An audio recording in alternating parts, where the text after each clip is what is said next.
ආයුබෝවන්. කෙට්ටු වෙන්න සහ ඇඟ අඩු කරගන්න දේවල් ගොඩක් අය කතා කරාට මහත් වෙන්න කියා දෙන අය ගොඩක් අඩුයි. අද කාලේ කෙට්ටු අය අපහසුතාවයට පත් වෙනවා ඒ අයගේ ඇති ගොඩක් කෙට්ටු බව නිසා. ඉතින් මේ අය පෙළඹිලා තියෙනවා අහිතකර ආහාර සහ අහිතකර මේදේ මගින් මහත් වෙන්න. මේවා ඒ අය නොදැනුවත්ව කරන දේවල් වෙන්නත් පුළුවන්. සමහර විට ඔයත් ඒ වගේ කෙනෙක් වෙන්න ඇති. අද අපි කතා කරන්න යන්නේ සෞඛ්‍ය ආරක්ෂිතව ඔයාට මහත් වෙන්න පුළුවන් පහසුවෙන් ඔයාට ලබාගත හැකි ආහාර 10ක් ගැන. මේ ආහාර මගින් ඔයාගේ ශරීරයේ මාංශ පේශි වර්ධනය කිරීම සහ සිරුරට හිතකර මේදේ මගින් ශරීරය මහත් කරගන්න ඔයාටත් පුළුවන්. ඉතින් වීඩියෝ එක ඉවර වෙනකන් රැඳිලා ඉන්න. ඔයාට සෞඛ්‍ය ආරක්ෂිතව මහත් වෙන්න පුළුවන් පහසුවෙන් ලබාගත හැකි ආහාර වර්ග 10ක් ගැන අපි කතා කරනවා. channel එක subscribe කරලා නැත්නම් subscribe කරගෙනම යමු අපි වීඩියෝ එක බලන්න. අංක 1 කඩල. ගොඩක් අය පුරුදු වෙලා ඉන්නවා බෙදපු දේවල් ආහාරයට ගන්න ස්නැක් එකක් විදියට. ඒ සමහර බෙදපු ආහාර මගින් ශරීරයට අහිතකර මේදය සහ LDL කොලෙස්ටරෝල් හෙවත් ශරීරයට අහිතකර කොලෙස්ටරෝල් අඩංගු වෙනවා. මේ නිසා ඔයාට පුළුවන් නම් ස්නැක් එකක් විදියට කඩලා ආහාරයට එකතු කරගන්න. ඔයාටත් පුළුවන් ඔයාගේ ශරීරය ඉක්මනට මහත් කරගන්න. කඩල කියන්නේ පෝෂණ ගුණයෙන් ඉතා ඉහළ ආහාරයක් වන අතර ඔයාට පහසුවෙන් ලබා ගන්නත් පුළුවන්.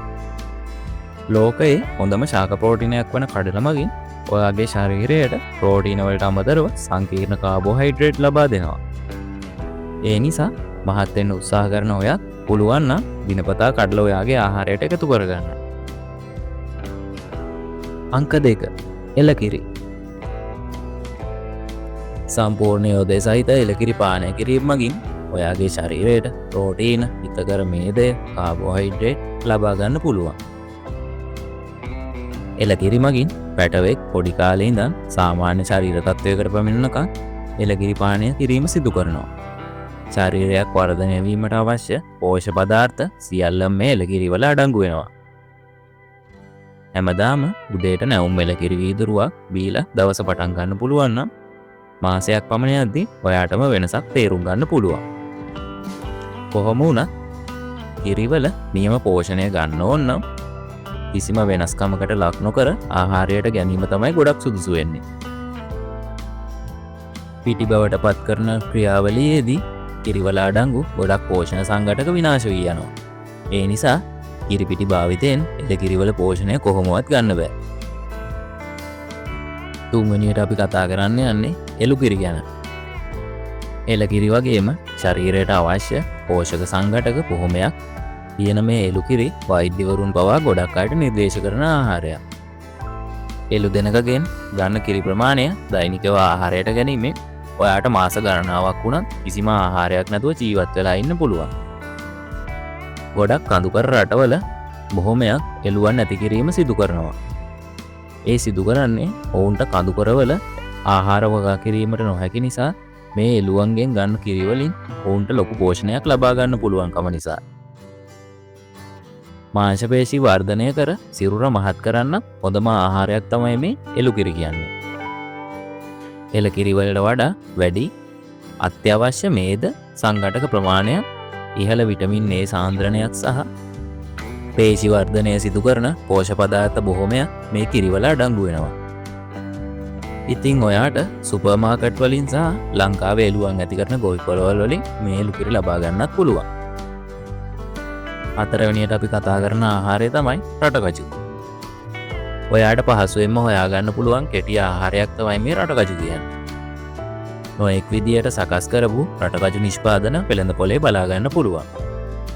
ලංකාවේ පහසුවෙන් හොයාගන්න පුළුවන් ඇට වර්ග අතරින් ඉහළම ප්‍රෝටීන් ප්‍රමාණයක් අඩංගු වන මේ රටකජු වල ශරීරයට හිතකර මේදය ගොඩක් අඩංගු වෙනවා.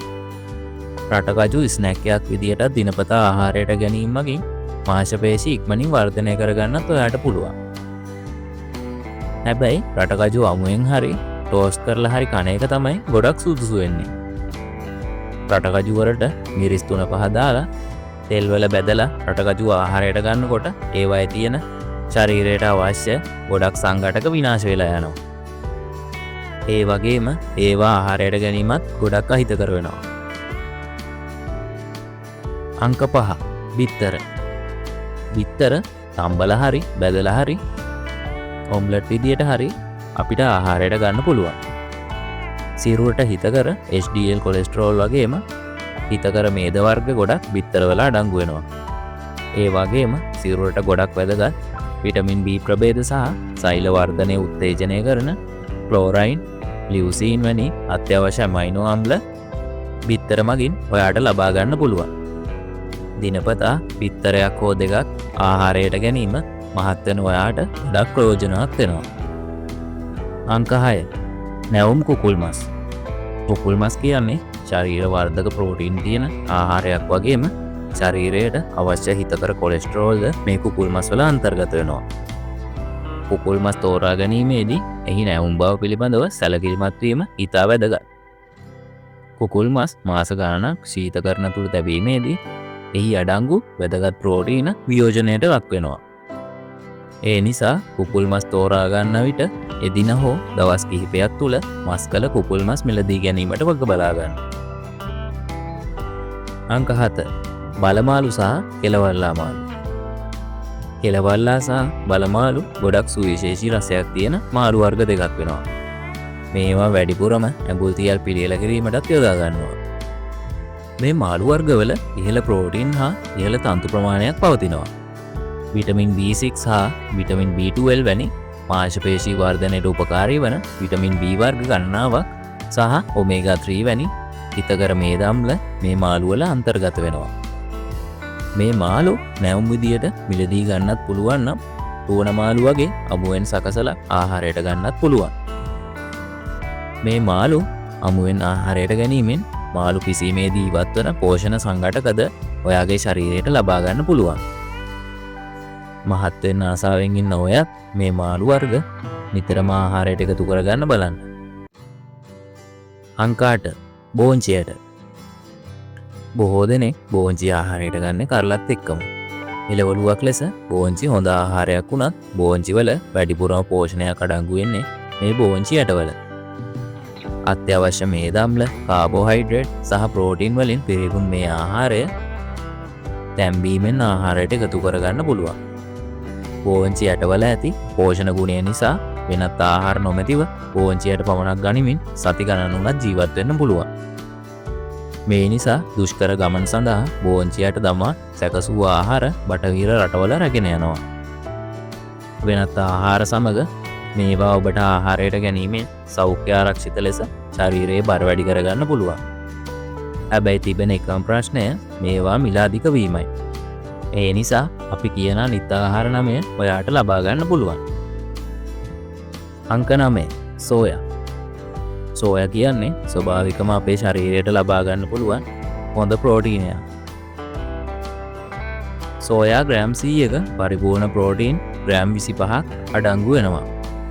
මස් මාළු වලවත් ග්‍රෑම් 100ක ප්‍රෝටීන් ග්‍රෑම් 20ක් අඩංගු වෙනවා දකින්න ලැබෙන්නේ නැහැ. මාංශ පේශී වර්ධනයට වැදගත් වන ඇමයිනෝ අම්ල ගොඩක් මේ සෝයා වල අඩංගු වෙනවා. ඒ නිසාම ආය වර්ධනය කරන අයගේ සප්ලිමන්ට් පිටි හදන්නත් මේ සෝයා පිටි භාවිතා කරනවා.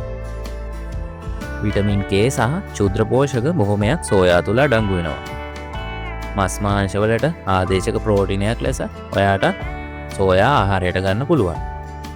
සෝයා වලින් සකස් කරපු විවිධ ආහාර වෙළඳ පොලේ තිබෙන නිසා පහසුවෙන්ම ඔයාට මේ ප්‍රෝටීනය ලබා ගන්න පුළුවන්. අංක 10 මෝර තෙල්.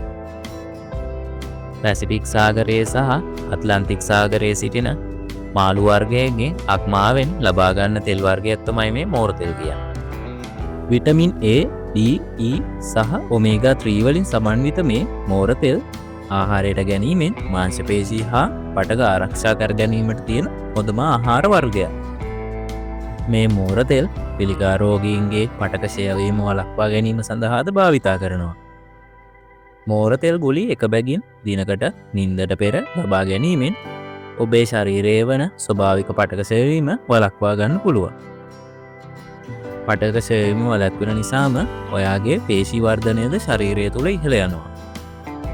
මහත් වෙන්න හොඳ අතිරේක ආහාරයක් ලෙස මෝර තෙල් හඳුන්වන්න පුළුවන්. ඉතිං ඔයාගේ ජීවිතයට වැදගත්වන මේ වගේ වීඩියෝ හැමදාම බලන්න අපිව සබස්ක්‍රයිබ් කළ තියාගන්න. ඒ වගේම බෙල් අයිකන්න එකත් ක්ලික් කරලා අපි වීඩියෝ එකක් දාපු ගමන් ඔයා ගාවට ගෙන්න ගන්නත් පුළුවන්. නොදන්න යාළුවන්ටත් දැනගන්න ෂෙයා කරන්න අමතක කරන්න එපා. වීඩියෝ එක ගැන ඔයා හිතන දේ පල්ලෙහින් කමෙන්ට් එකක් දාගෙන යන්න. හැමෝටම සුබ දවසක්.